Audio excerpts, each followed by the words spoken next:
Welcome to the Santa Cruz Coffee Break. If you're watching on YouTube or listening on Apple Podcast, please follow, hit the like button, or any subscribes. It really helps us with the algorithms. Santa Cruz Coffee Break is produced by the Santa Cruz Guitar Players Forum. All opinions are those of the speakers. We invite you to join us on the Santa Cruz Guitar Players Forum at SCGCPF for more fun. Now, let's get on with this installment of Santa Cruz Coffee Break. So we'd like to welcome everybody to the 95th Santa Cruz Guitar Players Forum podcast. And today we have Steve Haberichter from Down Home Guitars. And we'd like to welcome you in, Steve. I really kind of look forward to this, being a Midwestern boy myself and knowing that we had absolutely nothing like I see on the wall behind him when I lived there. I think we had Chicago Guitar Gallery on the 6th floor, and you pushed the button, and they then when you got off, they said, "Do you have money?" You know, it wasn't a real welcoming environment, but it did stir you to go back there with money and go, "Yes, I do." So welcome in, Steve. How are you? Thank you. I'm great. How are you guys? Thanks for having me, Richard and Ted. We're good. We're Very good. good. Yeah, we should just look at those guitars before we go any further, because I'm completely distracted every time his face comes up on the screen. I know. I happen to have the one of the amethyst guitars there behind us that's probably blinking at you, right? It is. All of them are doing a pretty good job. Yeah, I'm wondering if what's behind your right hand, is that a Firefly or an F? This one right here? Yeah. Yeah, this is a Firefly. Yeah. Ooh. And this is actually That's a very unique blinged out one, I guess. This is a 45 style African blackwood and ancient 3,000-year-old ancient Sitka spruce top with nice little extra pearl. Oh, that's beautiful. Yeah, I mean, I just love the ancient Sitka paired with African blackwood. And this body size, is a travel size guitar or a lap guitar, but it's a beautiful instrument all around. Just so comfortable to play. And the thing about it is that you pick this thing up and it's got more sound than you would ever imagine for the body size. That's Richard right there, teaming up, designing something that's, equally amazing to everything else they build. So. Wow. Yeah, that's a stunning, stunning instrument. And that little headstock I just kept looking at it going, okay, it's either an old F or it's a Firefly. Right. It's kind of like the old F or the Firefly, and a nice little touch of having the abalone power pearl bordering it and every edge. Yeah, that's a stunning, and that's kind of an example of some of the stuff that I really fell in love with is the unique builds, the one of a kind. Like, what is some of the amazing things that builders can do, and Richard being Richard Hoover, and having amazing designs and amazing woods and the whole staff at Santa Cruz, we just love doing custom builds with them, just because each one is just as good as the next. Yeah, and I know there's a lot of discussion lately about pricing and things like that, and I look at what Martin just did with this D300 or something like that, and it's $300,000, and they're making 30 of them. Yeah. So you and 29 of your friends can get together and show off a really expensive guitar. I mean, what's the point? I mean, that's too much. That's too over the top. I mean, but make one. Don't make 30. I mean, if you're going to do that, make them individual. And boy, when you look at what you get for a custom instrument from Santa Cruz, you can't touch it. Right. It's just not out there. Well, and the selection behind him there is amazing. I'm seeing an F12 string. I'm seeing an FTC. I'm seeing a couple of 29s. Wow. You don't get that many good instruments to look at if you go to the shop. I mean, go to Santa Cruz itself. Yeah, there's I mean, just trying to get that selection. And for me, it's just inquiring with the staff and Richard and, for a direction of something that's unique. And, what happens to a customer when they walk in and they see that? I mean, what happens to them? Because I would just be stunned and stand there and be afraid to even open my mouth, Well, it is one of the things where not everything is the over the top custom. I'm actually displaying for you guys some unique pieces. Some standard models, which still, there's different price points for different people. When someone comes in the shop and they say, "Oh my gosh, they got $1,000 guitar. That guitar costs $1,000." It's like, well, don't even go into the back room, But at the same time, yes, they're unique builds. But the way I feel is it's kind of I don't know, with every one of these guitars throughout the whole room, it's kind of an existential feeling that every guitar has a home. It's waiting for its owner. Even though sometimes we pass along guitars or we buy and trade, but there's a home for every single guitar, and there's a buyer for every single one eventually. And I think every other boutique, guitar company feels that same way. So, Steve, let me ask you, how long have you been selling guitars? How long have you been working with Santa Cruz? Tell us a little about the history of your shop. Yeah. Well, Down Home, I opened Down Home Guitars with a partner in 2008, partner Tom Smith, June of 08. So this will be 17 years coming up in a couple weeks. All right. And we opened into this promising roaring economy of June of 08. And, a month or two later, it was luckily it was we're just a small shop. We started very small. And Santa Cruz was one of our first brands. So probably 16, 17 years we've had Santa Cruz. And they've been wonderful to work with from the very beginning. Richard's been nothing but super kind.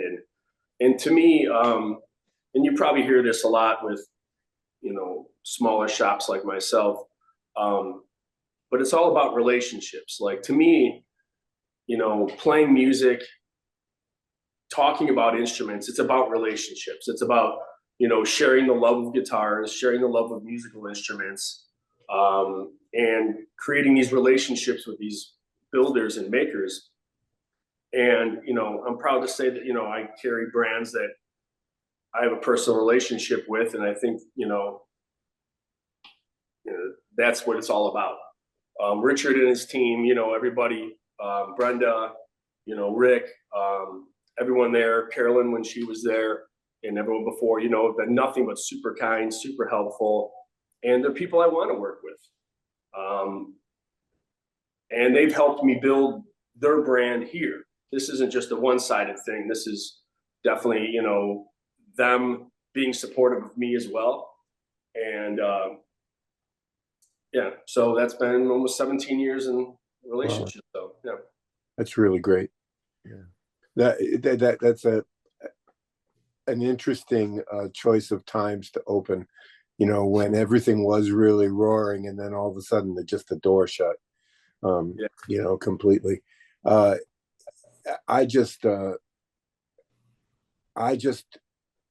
I'm really impressed that you've kind of made a center for really top-notch guitars, and it's not Nashville, and it's, truth be told, there's not a selection in LA like this. There's definitely not one in San Francisco. I mean, there's Eric Schoenberg, but that's a different kind of shop, and New York, I don't know what's out there anymore. Right. It's Lark Street, but that's about it. And it's tough to build a brand and build a community in a place where there really isn't anything to begin with. Well, you hit it right there with brand and community, because we're in the south suburbs of Chicago. So Chicago has some other, music stores, and Chicago Music Exchange has been a huge anchor of Chicago, in the last decade or so as well.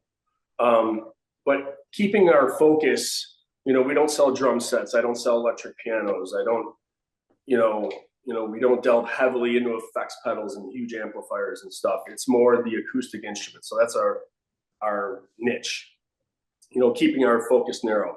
And opening here, this was like a kind of a desert of acoustic, music stores down in the southwest suburbs. And one of the things too was at the time I opened, I was played a lot of bluegrass music. I'm also a mandolin player as well, a guitar player. And something that was really great in Chicago is the Old Town School of Folk Music. Right. They're then the mecca for teaching and learning. So one aspect of Down Home Guitars is we're also a full music school. So our whole second floor of our shop is lessons and classes.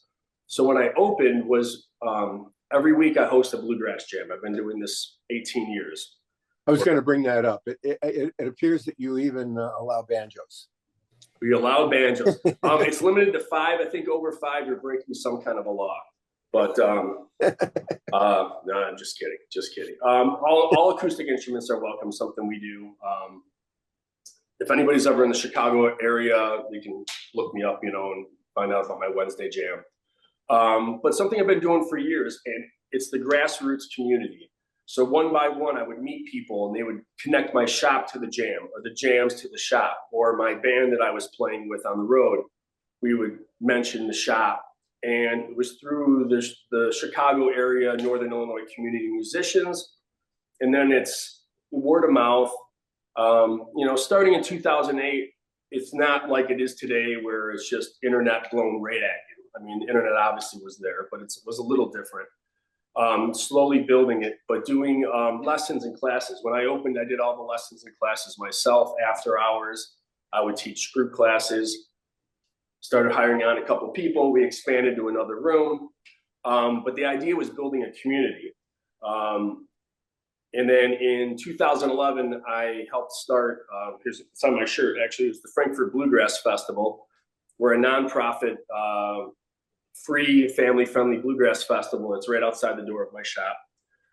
We've been doing that. This will be the 15th year this year, coming up July 12th and 13th. And this is something that's just, we won the IBMA Event of the Year Award in 2018. And it's part of the community, is bringing this world-class festival to my small town of Frankfort.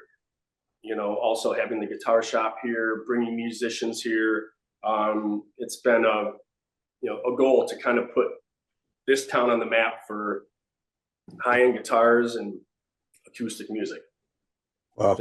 That's amazing. So are most of your customers local, or are you getting people coming in specifically because of your selection and quality of offering?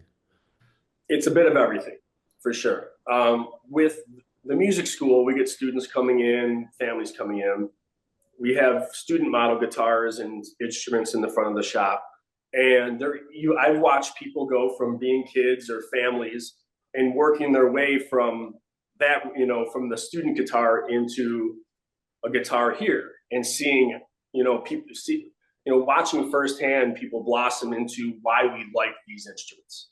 Why do we like Santa Cruz? I'm sure your first guitar wasn't a Santa Cruz, so you figure out, this just sounds better. What is it about that? And you go down that rabbit hole of tone woods and build and construction. And so we get some people that do that, but with the internet and with the website, Reverb, stuff like that, we do sell a lot online. But we get a lot of people that travel in. We have a customer that came yesterday, for example. He's coming back a little bit later this afternoon, and he's from like 8 hours away. And so he drove in for 2 days to try guitars, and that's very common, and then also, we also really consider ourselves experts in helping people craft their own custom guitar. So if you say, you know, hey, I love this guitar you have here, but I wish it had a wider nut, or, you know, what can we do different? So we do a lot of custom builds with people as well. Yeah, I mean, with Santa Cruz doing a lot of custom work, people being able to come into your shop and experiencing such a wide range of body styles and woods and appointments, that must make it much easier for somebody to make choices in getting a custom Santa Cruz built. For sure. You know, one thing I will say is people come in and say, I haven't seen this selection. There's, you know, only a handful of places that have this selection. You know, different sizes, different specs. So it does help, but hopefully someone finds something we have that, you know, that also fits the bill. So it's a combination of both.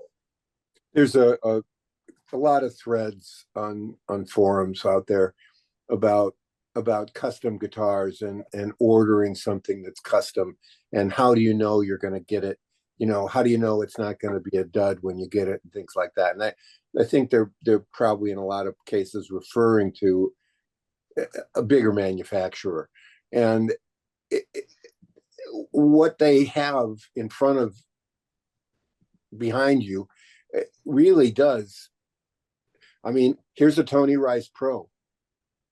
You know, this is what it really this is what it should sound like. You know, and you just don't get that experience.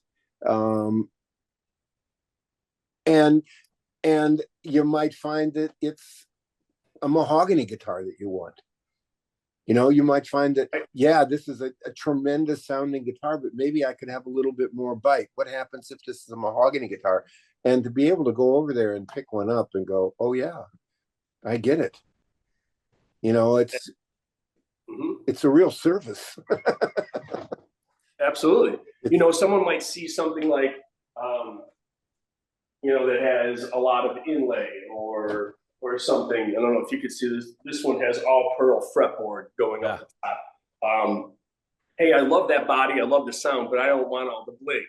You know, bling's not for everybody. Sunburst isn't for everybody. There's, you know, I try to get a selection of different things. But having, you know, the option is to try something and be like, wow, that's a great guitar. And knowing, like you're saying, yeah, it's not a big box, you know, bigger company. So if you're going to get a Santa Cruz custom, it's going to be a great guitar. It's a Santa Cruz guitar. There's no way, you know, I'd be shocked if someone's unhappy with it, you know, and, you know, yeah.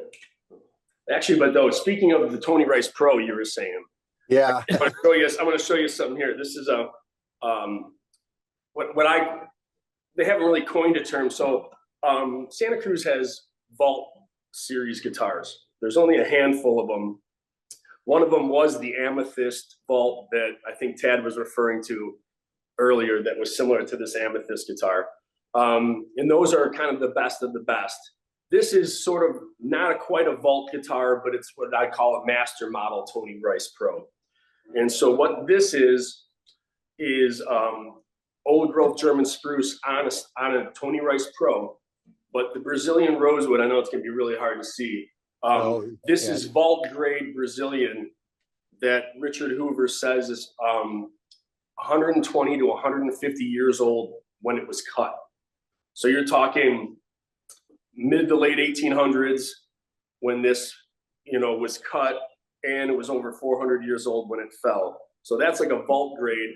But another unique thing about this guitar, and this is going to be really hard to see, but Richard found just a handful of the original Tony Rice labels signed by Tony Rice. So this has a label signed by Tony Rice in the guitar, which is just an extra special, you know, one of a kind piece. So yeah, you mentioned the Tony Rice Pro, so I want to tell you about that, because that's but that also brings up, you know, I really like the Vault stuff, but those are the unique one of ones that are really a tough buyer. And I think that's what you're referring to, Tad, when you were talking about the Amethyst, but I could have been wrong. Well, it's I mean, it's a beautiful instrument. It immediately attracts attention, because of the color. Mhm. You can't not notice it. But honestly, I'm looking up at your wall there, and there's so few places where you can find a Santa Cruz 12 string, which is, really a wonderful instrument. There's so many inexpensive 12 strings that are, Really awful. yeah. I was trying to think of a slightly better word for it, but yeah. But Santa Cruz is one of the few that makes a really, really just luscious 12 string. Yeah, so this is actually, I think what you were referring to there. So it's going to have, this has got a bear claw European spruce top on it, Indian rosewood back and sides. But what I really like is the neck is just really comfortable. Sometimes, you can have a chunky neck on a 12 string. I mean, just. Yeah. Oh my God, and it's in tune too.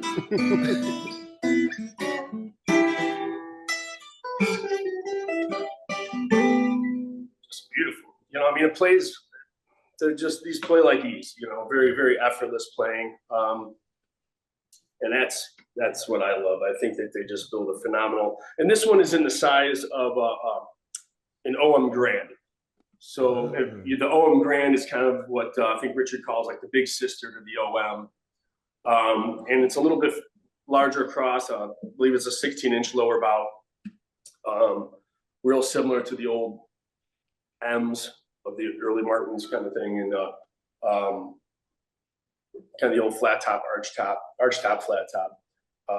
But yeah, that's a sweet guitar right there, though. So just to put you on the spot, Uh-oh. if you had to flee from the shop with just one guitar,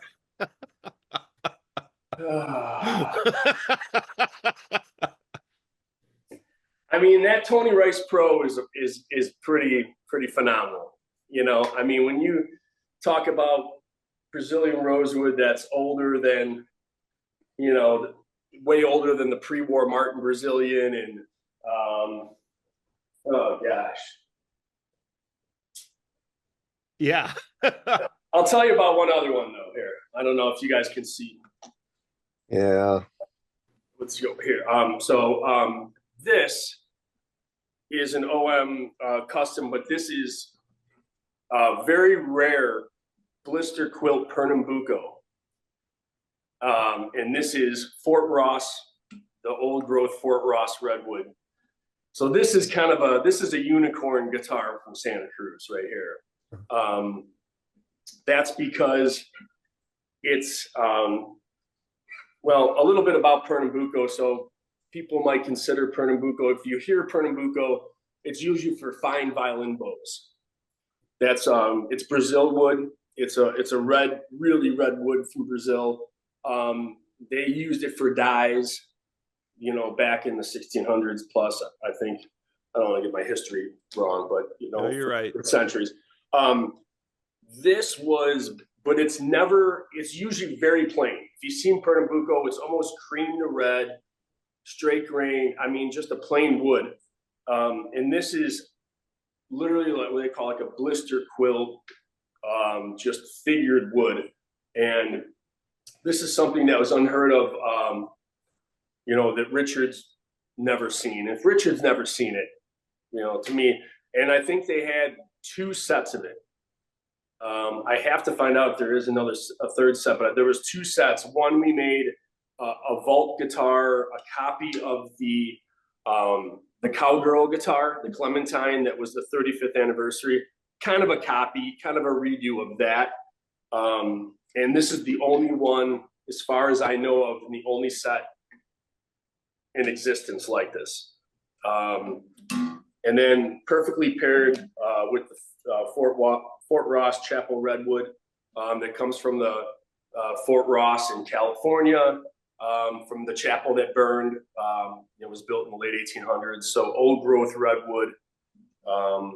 This is a Pernambuco bridge. Pernambuco headstock overlay. And it's I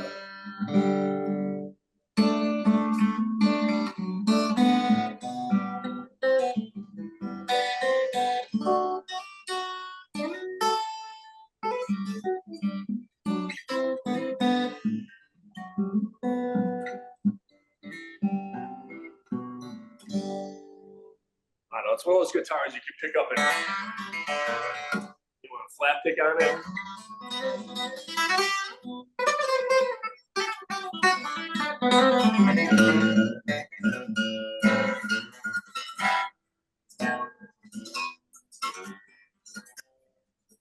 Wow.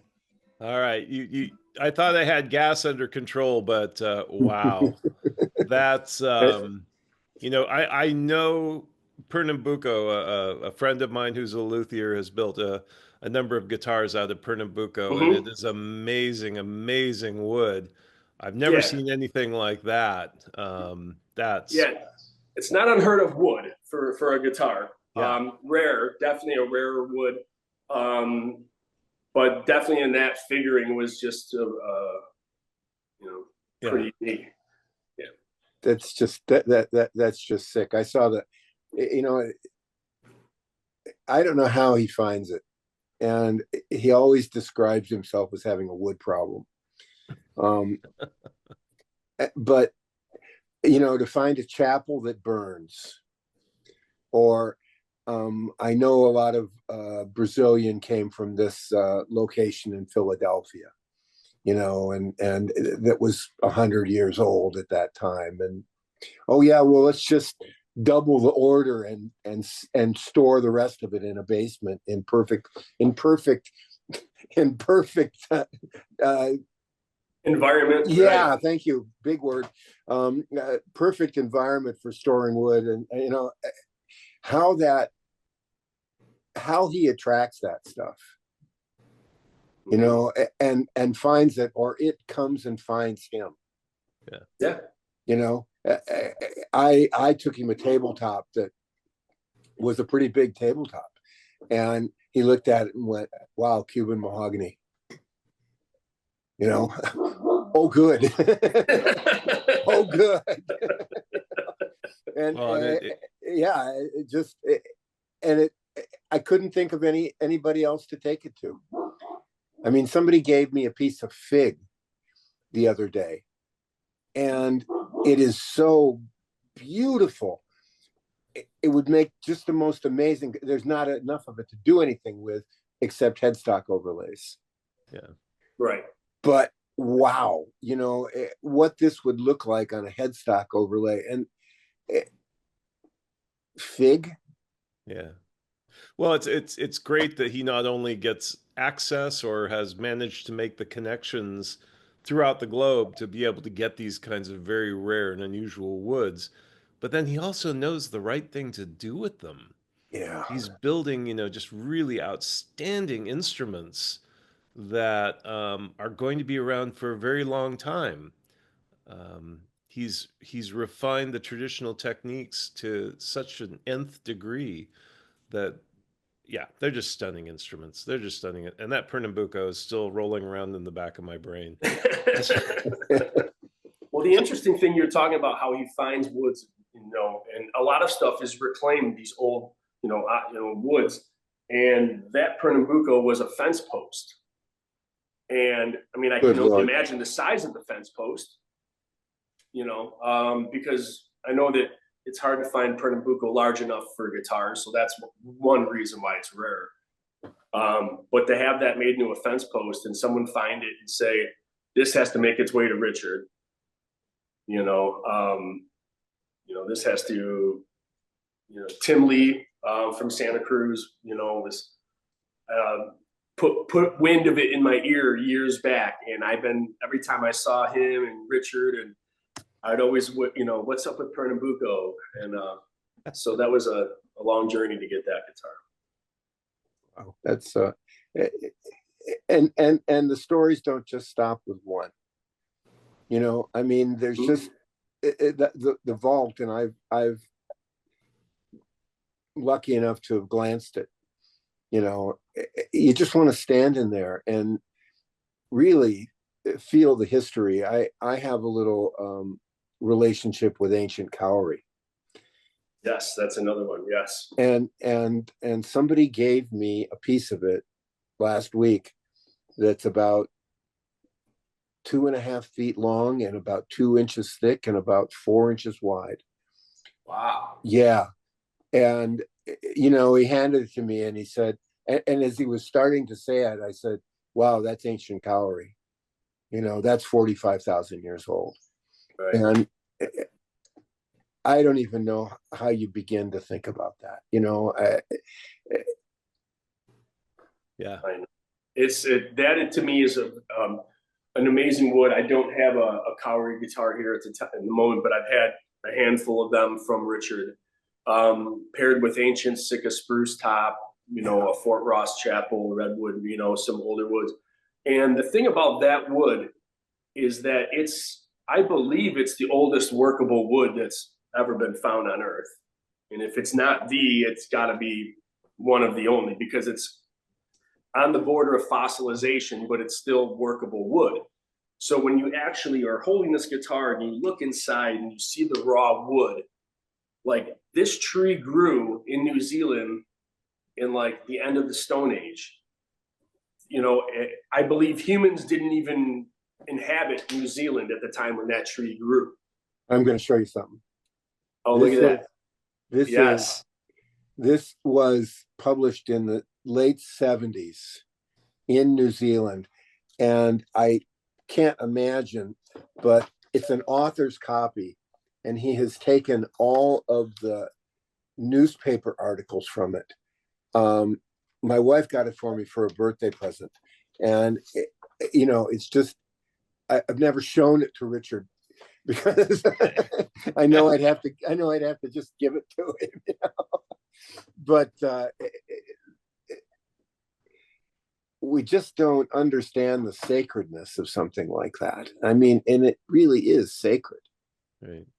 I mean, yeah. It's nothing that should be played with in anybody's hands but a complete master. But I think we should also, you know, emphasize that he also gets really good normal plain wood, whether it's, you know, Honduras mahogany or East Indian rosewood, Sitka spruce, Adirondack spruce. He's getting some really premium woods that make outstanding guitars at prices that you do have to dig a little into your pocket, but they're worth it. I mean, it's the one you'll keep. I think, where did I hear that before? Well, that's very true, Ted. And, you know, and Richard, you're saying is that cowrie it's a mythical, almost like a mythical thing. You know, it's an amazing, amazing wood that one side of the spectrum. But as you're saying, Ted, the Honduran mahogany and these Indian rosewoods, some of the Bryn Athyn Indian that from the Bryn Athyn Cathedral in Pennsylvania that's come to light, you know, it's just amazing wood. And as a Santa Cruz guitar goes, it's easier on the pocketbook than trying to go, you know, to the, you know, very, very rare. And that's where every single guitar that comes out of Santa Cruz is, you know. Right. Yeah. And we should emphasize that just because something is made from a super rare wood or super unusual wood, that doesn't inherently make a better guitar, or it doesn't make a better sounding guitar. It makes a different guitar, one that might appeal on other levels. But, you know, if you're just a musician looking for something you want to carry up on stage, you don't need to buy those woods. You can do well, unless you're going to keep it and just play the heck out of it. well. You know? Yeah. And I know that everyone I've ever owned, I just played the heck out of it. Yeah. You know, just because it was fun to pick up and play. You know, it was an instrument, and I saw that you have some mandolins, and I'm kind of a mandolin player, and boy, that's a hole you can throw a lot of cash in real fast, really fast. And it but it's inspiring. Yeah. You know, it's truly inspiring. I mean, Tad put me in a bad situation with one recently, and where I was maybe playing a half hour a day, I'm playing that thing an hour and a half, 2 hours a day, and I'm getting a lot better, you know, just because I'm doing it. But I'm like, oh yeah, I want to play this. You know, it's inspiring to play, and a lot of songs come out of it, and it's a magical process. You know, I mean, music is really of the gods. Yeah. You know, that somehow we're given this talent or this idea, and we can craft it into something that, as Richard says, go out and change the world. Yeah. You It's know? absolutely true that you know, music is, I mean, it's amazing that to be inspired, the muse, to create. And that is why I think we all do what we do, or we like what we do. You know, we like instruments, I should say, or guitars. Or that's why I do what I do. It's for the love of it. You know, I'm not saying I'm very, you know, when I started that I was very good at selling guitars. I'm passionate about it. And I think that people that have met me or worked with me, I hope that comes through, that, you know, that part of just the love of what I do and the people I work with, you know, share that same thing, that it's deep down inside, that music comes from the soul. And, you know, when it comes to different things, every single instrument's got a different song in it. And as Tad was talking about earlier, you know, for example, like, you know, this is a standard Santa Cruz D with beautiful Honduran mahogany and a spruce top, and it's over blingy, but there's songs in this that might be different than the songs of that Pernambuco OM.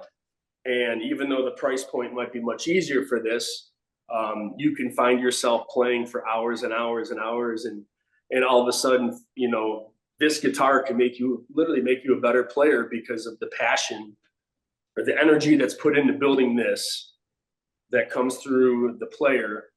And, you know, you might find songs and you might find the joy of playing much more than, you know, whatever other guitar you were playing before this. And it's inspirational. So, Yeah, you can't go wrong with a mahogany guitar. yeah. It's just, yeah. That and maple. I'm also a big fan of maple, and I see you have a maple FTC up on the wall, which anybody who doesn't have one of those really should think about getting one. Yeah. Or 3. And How many FTCs had? 3? Yeah, I think it's 3. Yeah. Yeah, I think it's 3 or 3. 4. Yeah. the interesting thing is that one, which is like the FTC archback, actually custom made that as a standard flat back. So it's got all the same specs. You know, something, I don't know, I'm trying to think here with the. Is that an Eric Sky I see there on that end of the bottom row behind you? That's a 00 custom Cocobolo, so that's pretty much an Eric Sky, but it's not specifically an Eric Sky. Okay. So this one is going to be a real nice Cocobolo. Oh yeah. It's got all Koa bindings on here. I'll show you one of those maples there real quick here too.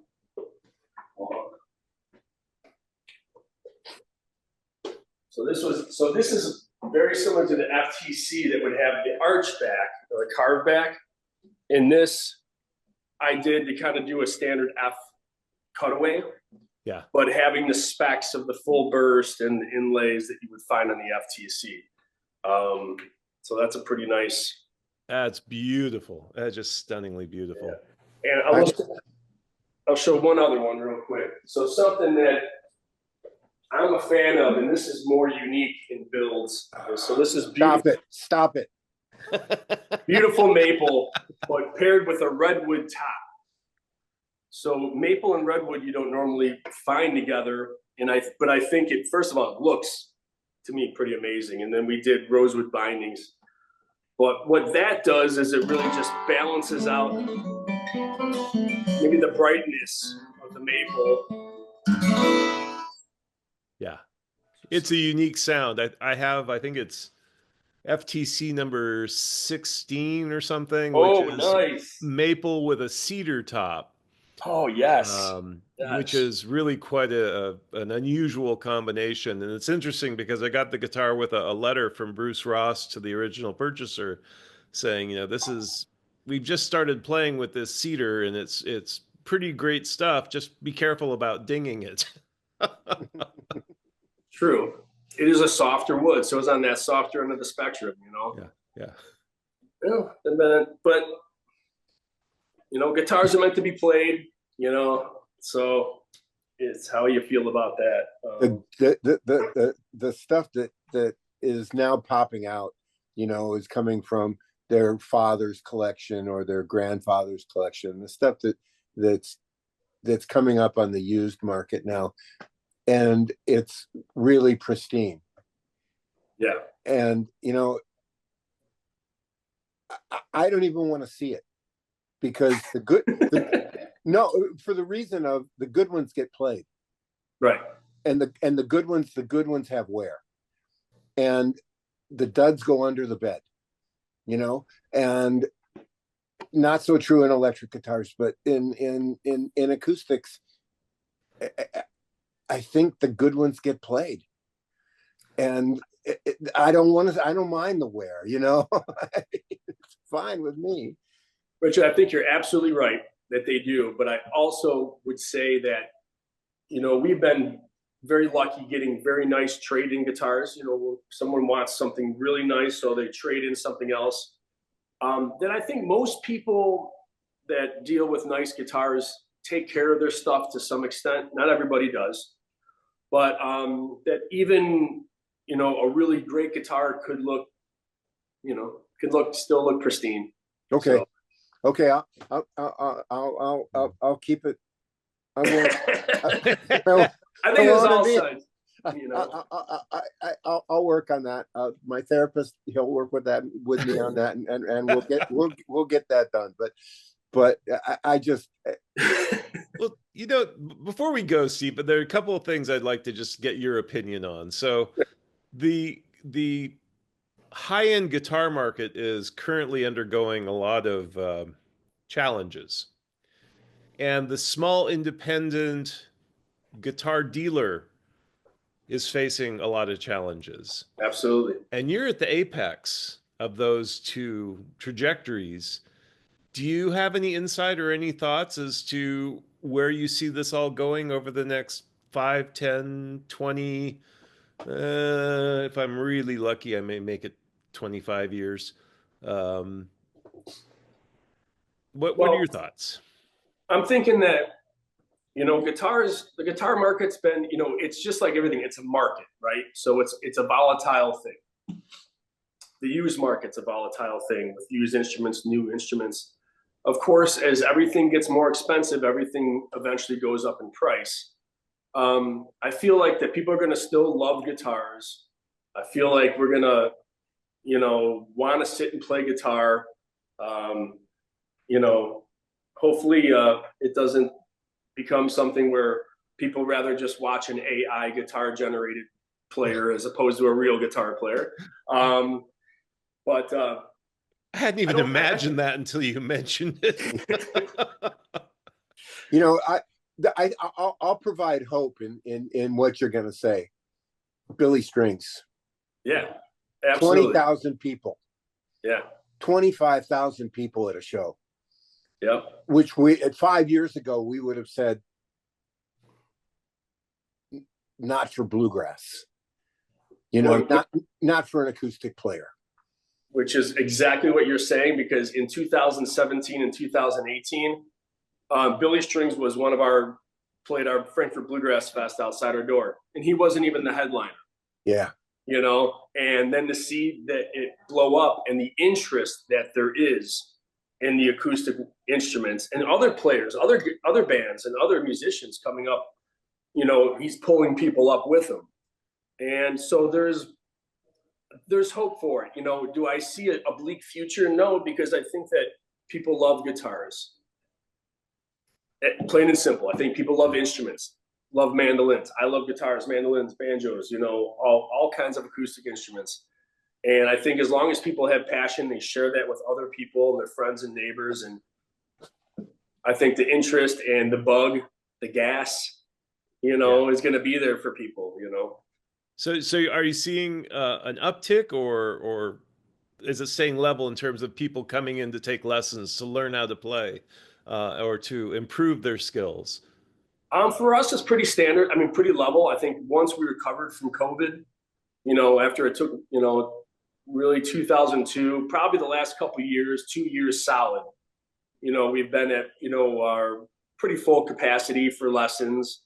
And the interest is just, you know, I would say growing. I think the one thing with COVID is that it'll convince people that it's okay to buy online more than maybe they would have before.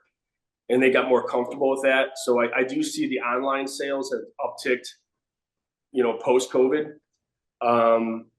And then again, it's all about, you know, brings back relationships. It's all about relationships. So the more that someone shares a cool guitar or an experience with someone else, or hopefully they have a great experience coming to my shop or talking to me or one of my staff members, or, you know, about custom builds or just talking about guitars, hopefully they pass that on, and that word of mouth, that, you know, that relationships build. And as long as we are open to relationships, and I have a definite, you know, I see the future is very bright. How to wear shades.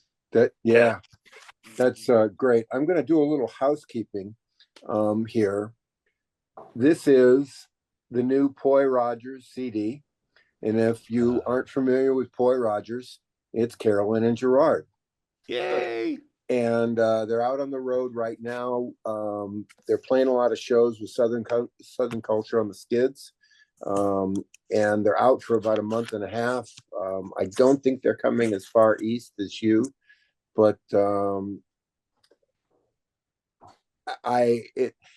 they've developed into such talent. Yeah, you know, they've always been talented. Yeah, they have, and the duo is a really tremendous voice. Yeah, you know, and that, so that little bit of housekeeping there. Steve, thanks for your time. I got one last one. Okay, go. One last one.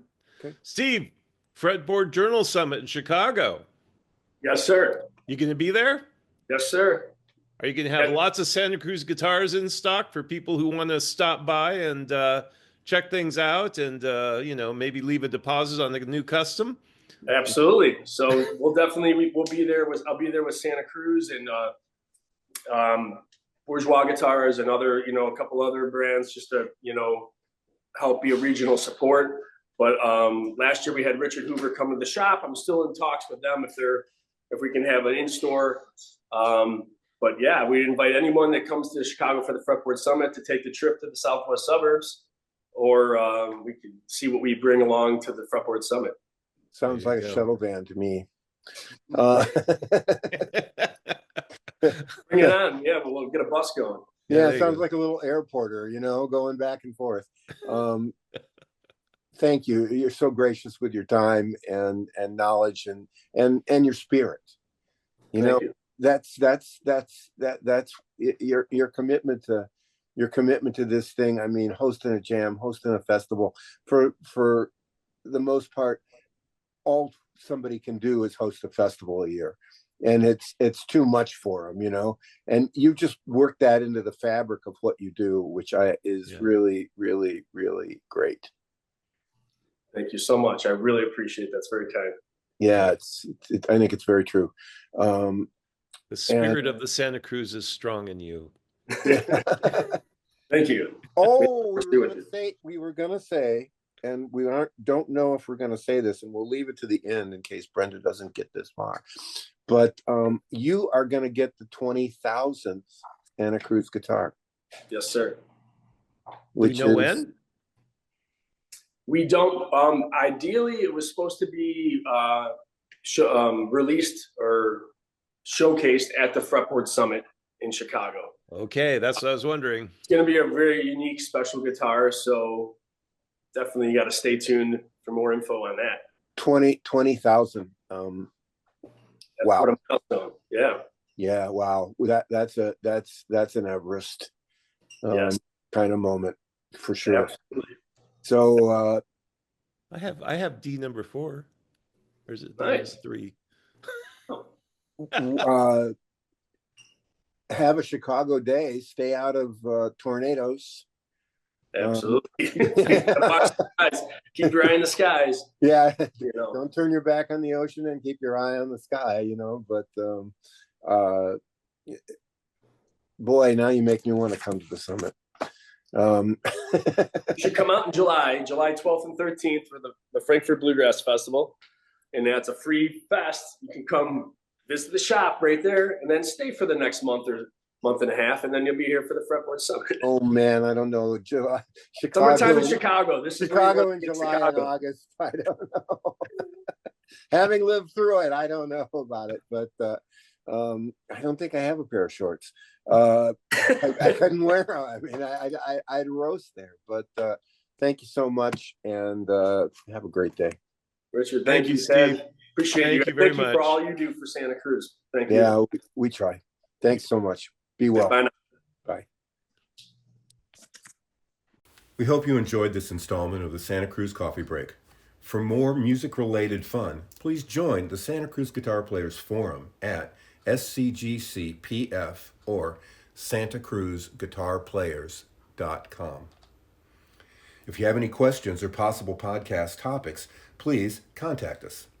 If you have a product or service that you feel would be of value to our listeners, please consider adding your support and keeping the coffee pot on. Contact us for more information. We ask that you hit the like, follow, bell, or bookmark buttons so we can keep you informed of upcoming podcast episodes. We hope you enjoyed Santa Cruz Coffee Break. Now it's time to go play your guitar.